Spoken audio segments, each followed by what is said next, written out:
Salut tout le monde et bienvenue dans cette nouvelle vidéo. On va donc revenir sur les annonces d'Urban Comics pour le début d'année prochaine avec du coup les plannings du mois de janvier et février. Donc voilà, j'ai pris différents comics quand c'est des séries qui sont déjà en cours pour vous présenter vite fait de quoi ça a l'air et c'est quoi la série. Mais du coup, ou quand c'est des tomes republiés dans notre format pour vous voir un peu vous montrer l'intérieur, tout ça. Et, euh, et donc on va commencer sans plus attendre parce que je pense que c'est déjà une vidéo qui va durer assez longtemps vu qu'il y a eu pas mal de choses d'annoncer. On commence du coup avec la date du 17 janvier pour du coup un nouveau tome de la série Batman Superman, le tome 5, 18 € pour 136 pages.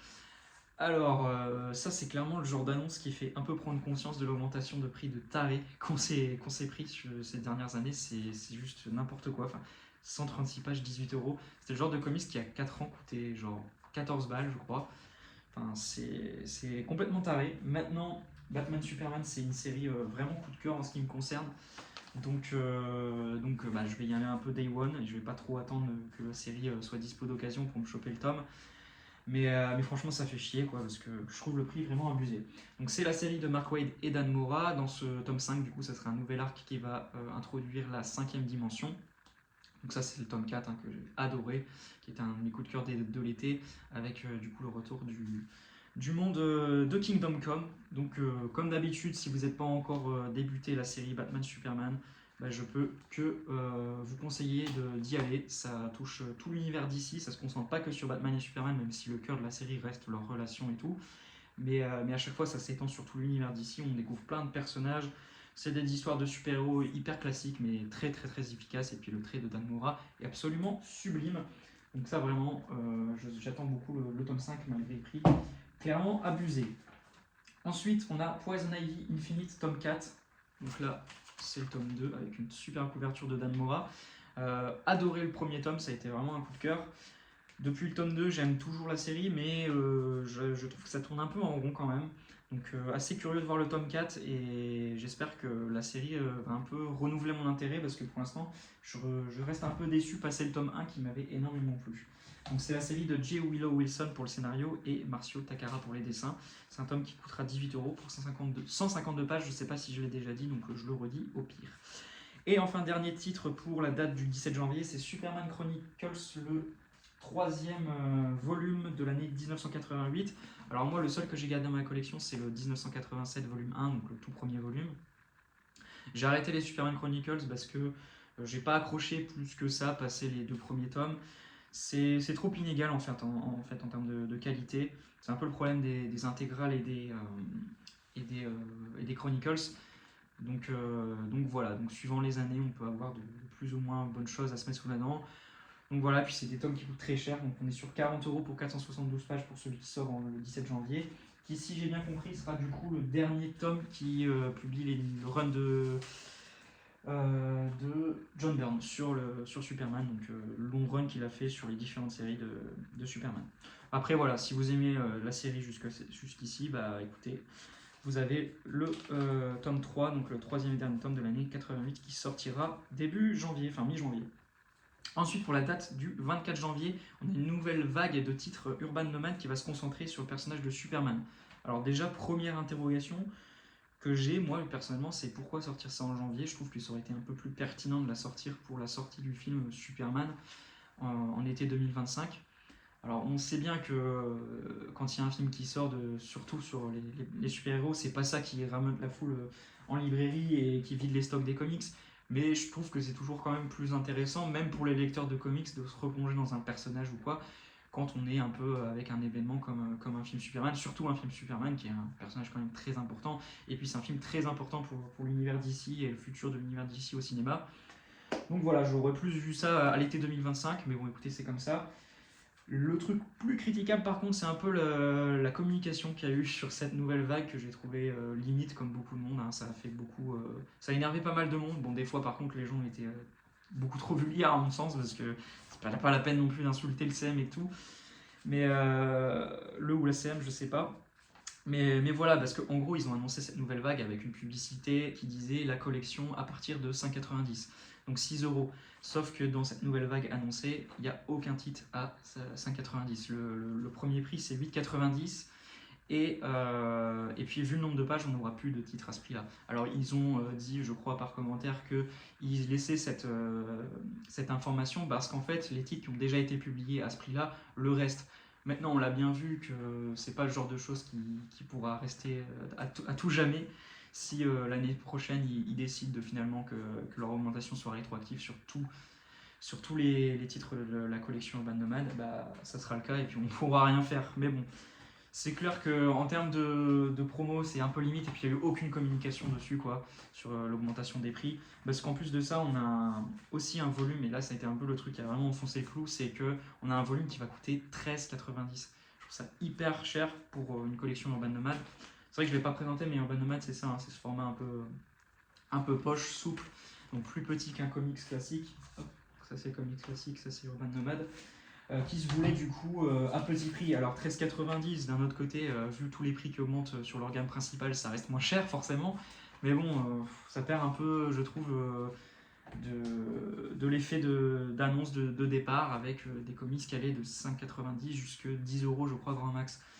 Là, passer le cap des 10 euros, ça fait un peu chier, surtout pour que c'est un récit de 340 pages, donc c'est pas non plus fou quoi, comme terme de pagination. Par exemple, Y le dernier Rome, le tome 5, qui était à 300 et quelques pages, donc qui se rapprochait de ce nombre de pages-là, on était à 8,90. Donc vous vous rendez compte encore une fois de l'augmentation entre 8,90 et 13,90, c'est complètement taré. Bref, voilà, c'est quelque chose de très critiquable, encore une fois, que ce soit le fait de l'augmenter et puis en plus de le faire un peu sans communication, c'est vraiment pas fou. Donc je comprends totalement que ça ait énervé plus d'une personne, moi y compris. Donc voilà. Mais bon, je trouve ça vraiment dommage pour cette collection et j'espère que ça va pas un peu, à terme, un peu la détruire entre guillemets, parce que si ça augmente trop, ça va clairement perdre de son intérêt, je trouve. Maintenant, en ce qui concerne les titres en eux-mêmes, c'est que des excellents titres globalement, pour ceux que j'ai lus en tout cas. Donc ça reste quand même une section de titres hyper bonne de la part d'Urban. Donc on va en parler assez rapidement, hein, je ne vais pas non plus m'étendre trop longtemps sur les titres. Alors je vais commencer par le premier titre, donc, qui est le fameux à 13,90, c'est Superman les origines. Donc c'est un titre moi que j'ai découvert assez récemment. Donc c'est les origines revisitées par Mark Waid et Lenin Francis Yu de Superman. C'est excellent, enfin voilà, très très bonne approche du personnage. C'est forcément assez moderne, on est plus moderne qu'un récit d'origine à la John Byrne ou quoi. Donc c'est vraiment hyper accessible, voilà, avec pas mal de développement sur le lore de Krypton, tout ça que j'ai trouvé intéressante. L'amitié entre Clark et Lex quand ils étaient jeunes, tout ça, leur relation après quand ils sont adultes, le côté reporter de Superman, enfin voilà, tous les classiques du perso de Superman, on le retrouve dans ce récit d'origine que je trouve excellent. Ensuite, on a Superman Up in the Sky, donc un récit one-shot de Tom King et Andy Kubert pour les dessins. Gros coup de cœur ce récit. C'est un récit où on va suivre en fait une aventure de Superman où il va tout simplement voyager à travers différents endroits, tout ça dans l'espace et tout, ainsi que sur Terre avec une petite fille.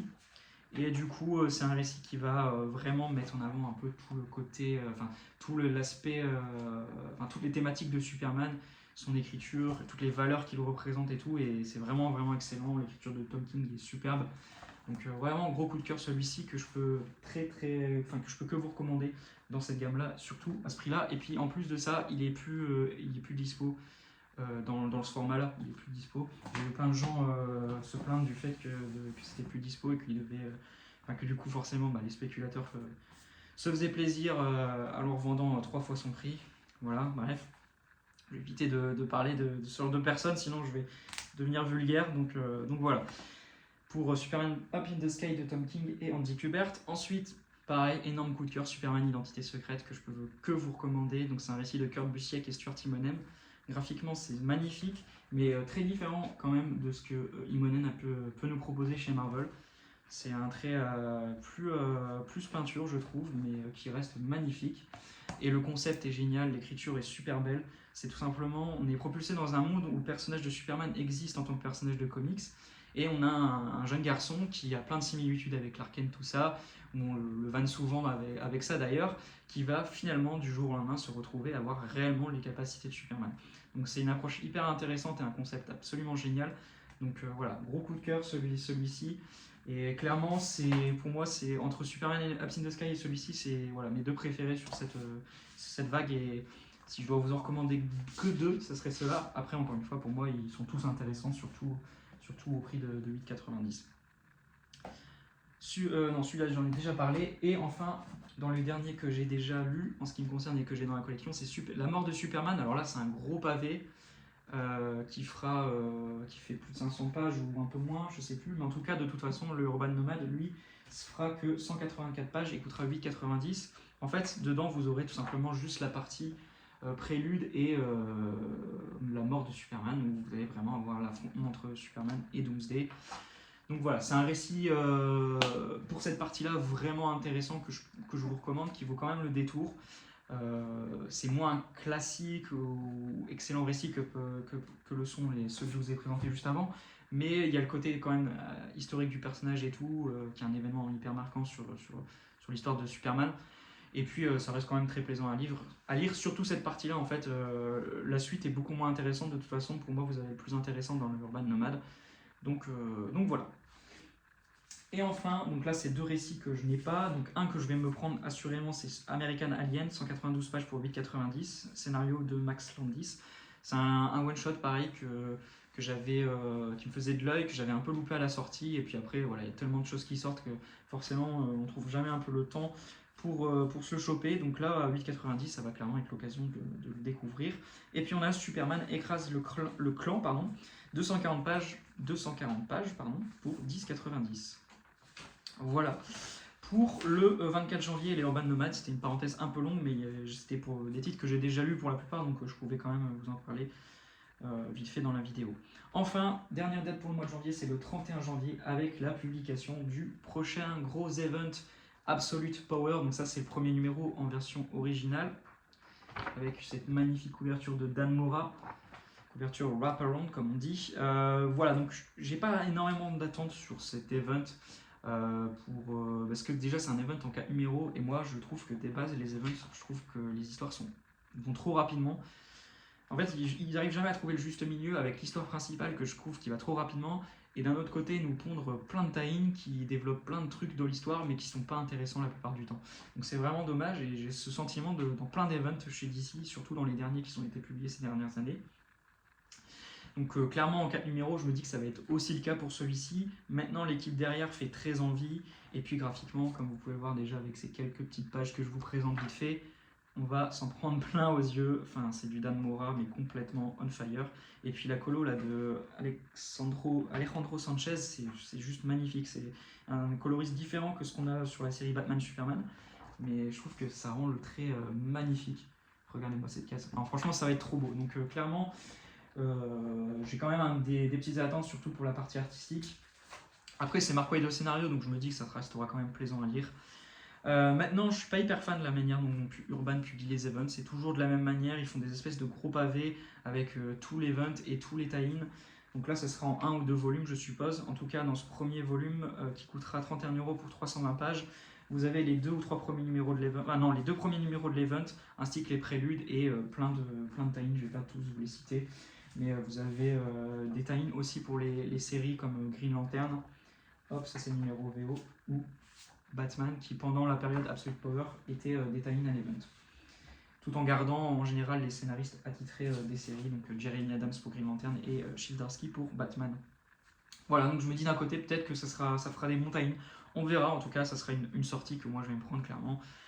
Ça reste un gros event et puis c'est un event qui ouvrira l'univers d'ici dans sa prochaine ère qui est l'ère All-In avec notamment la création du tout nouvel univers qui vient de sortir en version originale, l'univers Absolute avec Absolute Batman, Superman et Wonder Woman notamment pour les premiers titres qui du coup arriveront je pense courant fin printemps été 2025 chez nous, voire peut-être la rentrée ou alors je sais pas trop encore, on verra en fonction des futures annonces d'Urban.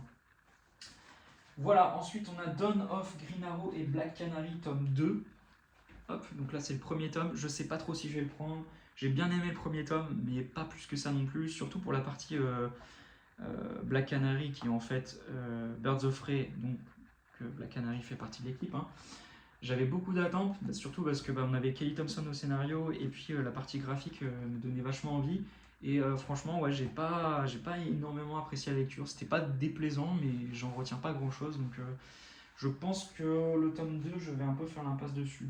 Après, la série Green Arrow m'avait quand même pas mal plu, donc à voir. Mais bon, du coup, c'est un peu le problème des volumes d'on-off où ils publient plusieurs séries sous un même tome. Du coup, si on est intéressé que par l'une, on se fait un peu chier. Donc peut-être que j'opterai plutôt pour le TPB en VO, je sais pas.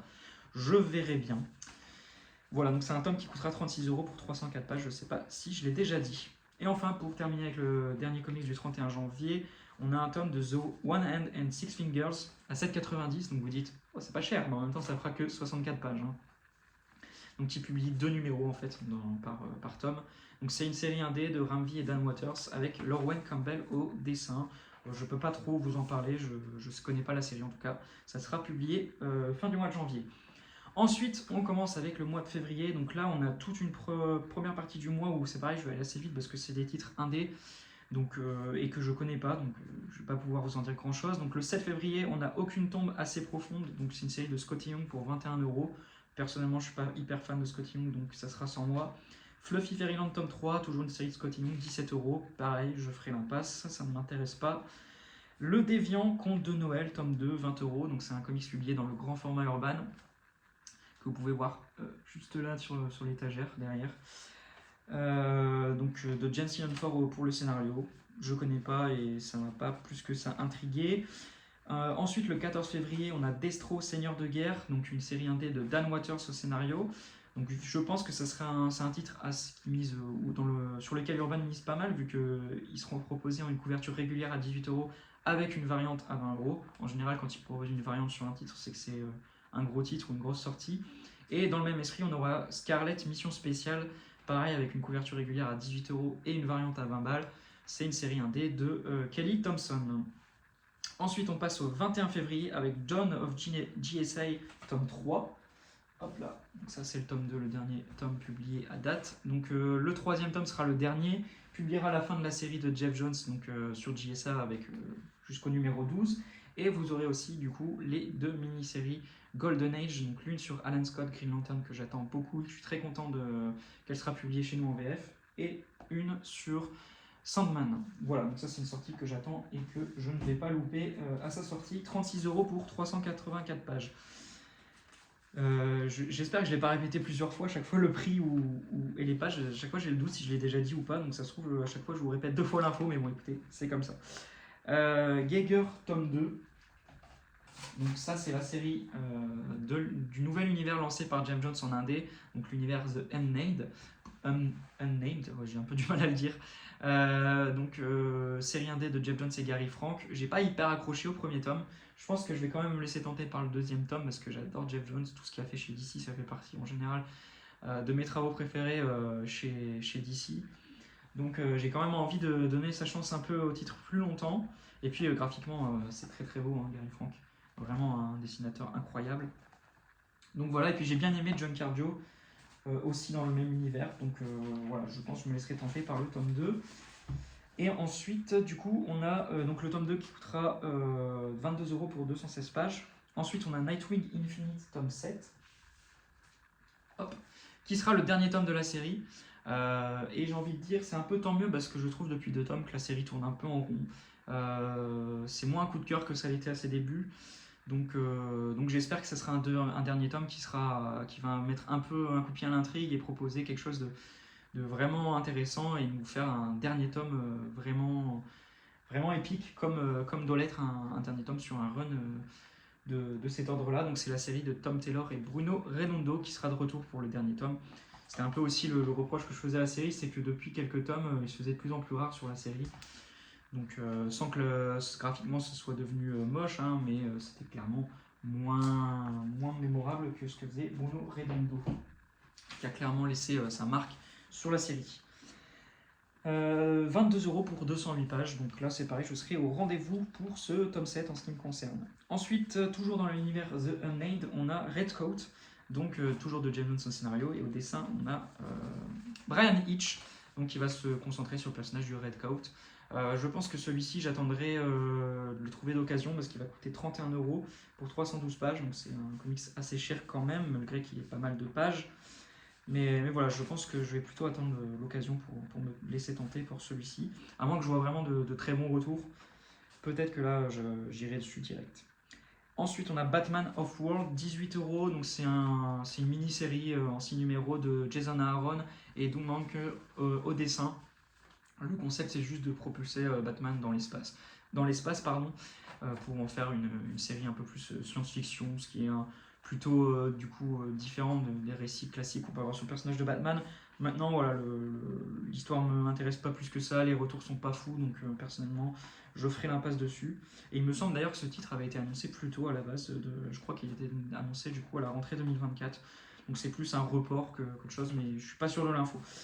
Et enfin, dernier récit, toujours comme le fin du mois de janvier, on a The Wand Hand and the Six Fingers avec le tome 2, qui publiera du coup que 2 numéros à 7,90 pour 64 pages, pour du coup la série toujours de Rambi et Dan Wathers.